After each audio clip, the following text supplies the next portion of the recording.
Welcome back to Real Racing 3, the Cutting Edge Series, Tier 8, Event 1. It's a 7-lap race at Daytona International Speedway Cup. The PR is 135. My PR is 140.6. And I was trying it with completely unserviced, and the highest I was able to get on this device was 6th place. So I went ahead to service it so I can complete this goal, or this event.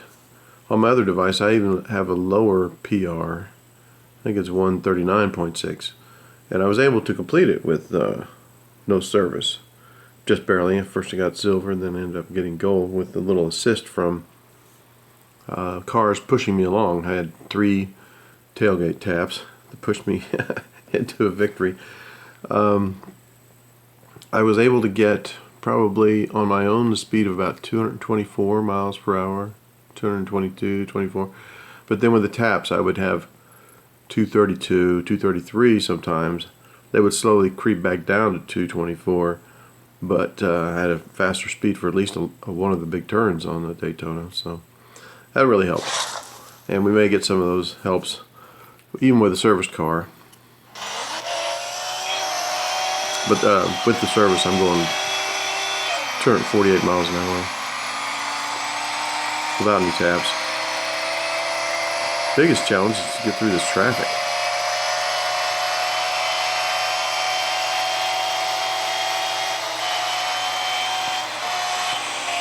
Would normally not lift, but I'm trying to be careful and not hit or get hit. Now they're in single line, it should be a lot easier. The double line at start is maybe if I were turning sensitivity down from 10, I might be able to navigate between those cars, but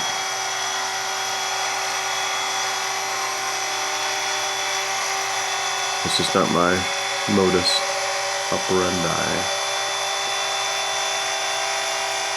258. I was never passing the straights. I was getting caught up to in the straights with no service.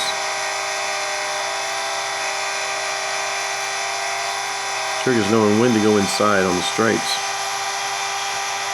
without hitting or getting hit, because either one can be devastating to the speed of the car.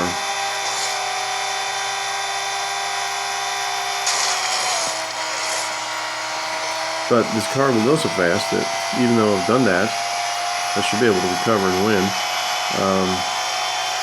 On the other, with the no service and only getting up to 224 or 232 sometimes, you have something like that, it would be the end of your race. You'd never get any higher than 4th, even on my other device that was doing better.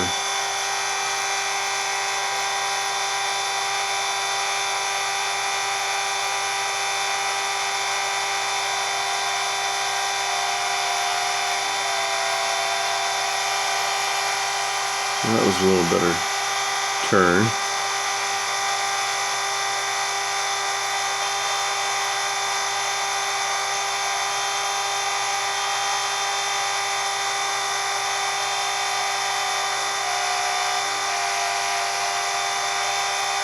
And the reason you have to weave back and forth is that it's difficult to stay on the line.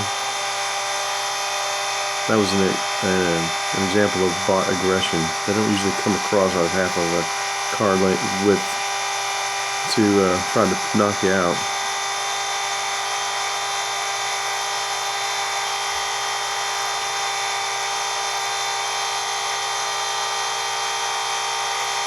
I was saying something before I was so rudely interrupted, I can't remember what it was now. I had a point I was making.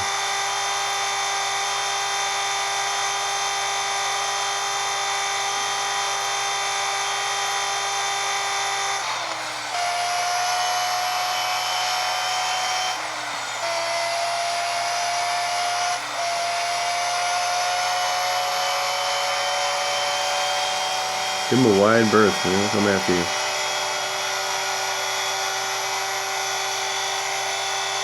I guess I was talking about why we go inside and outside. Yes, It's difficult to stay on the double yellow line, and that's where you have to go in order to pass on the inside-on turns. And so you just go outside. But then they take the racing line, which is inside-on turns and outside-on straights. And so you have to figure out a way to weave back over when it comes to the straights, but to weave back over to the inside. And when you have a lot of traffic, that's a difficult proposition.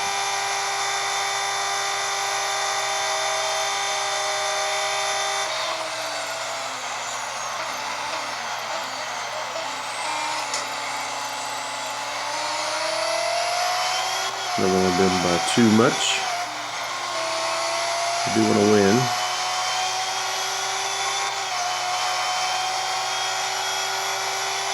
See, I'm about to get pinched against the wall here with the brioche, the car between me and the brioche.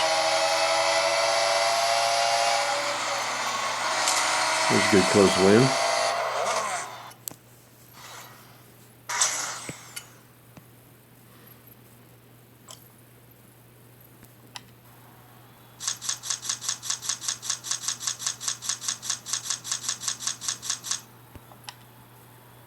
Three, 3, 2, 3, 3, 3, 2 is the upgrade pattern. 140.6 PR. I'll spend just a moment showing you the performance difference between a serviced and unserviced car.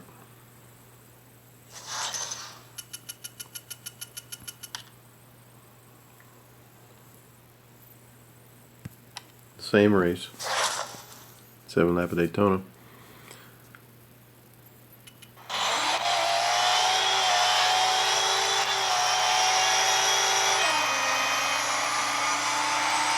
And probably get to see more aggression on the box.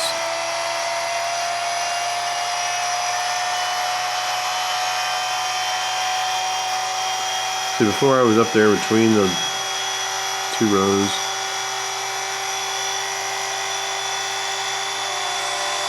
Took the inside because of the crashes.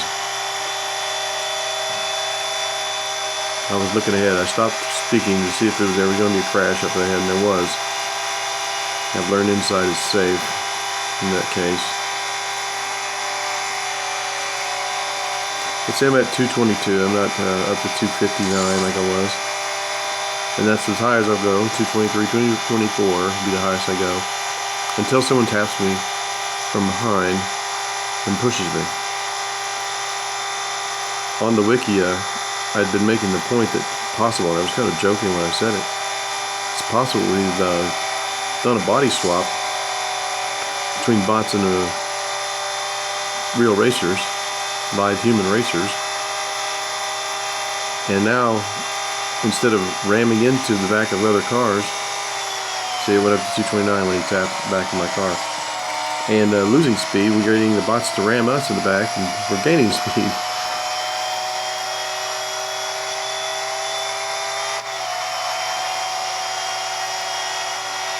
I may get an assist from this yellow car, pushed me back up to the speed I was at before I went off track.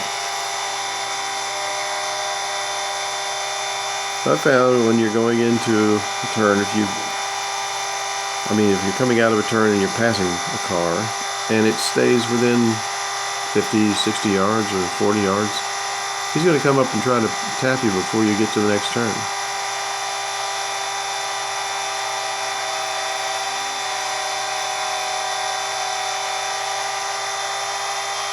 There's an example. It's over 60, but we'll see if he comes up.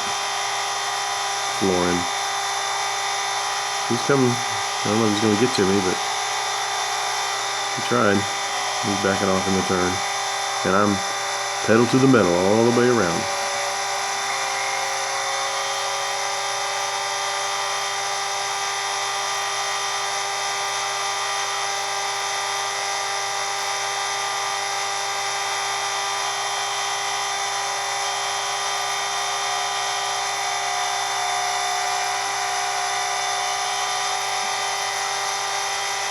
Alex, 38 yards back, and he's coming back to to meet me.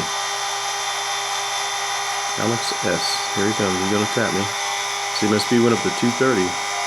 31. Staying up. And a little.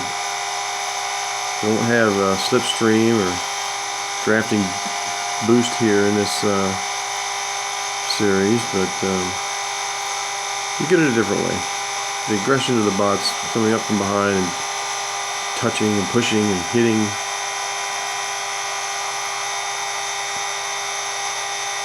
Some of you may notice that, recognize that car and that name ahead. It only has the first 2 letters, but that's Racer KK 10R.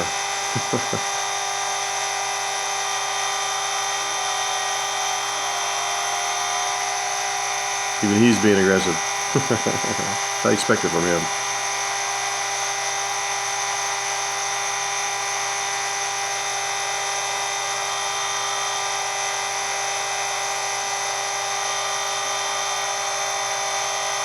I might be able to get 3rd place on this one.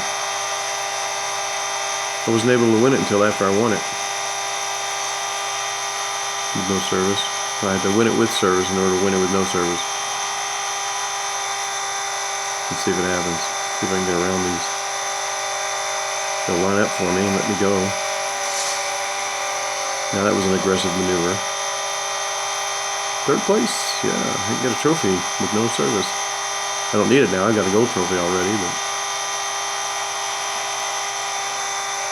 there you go.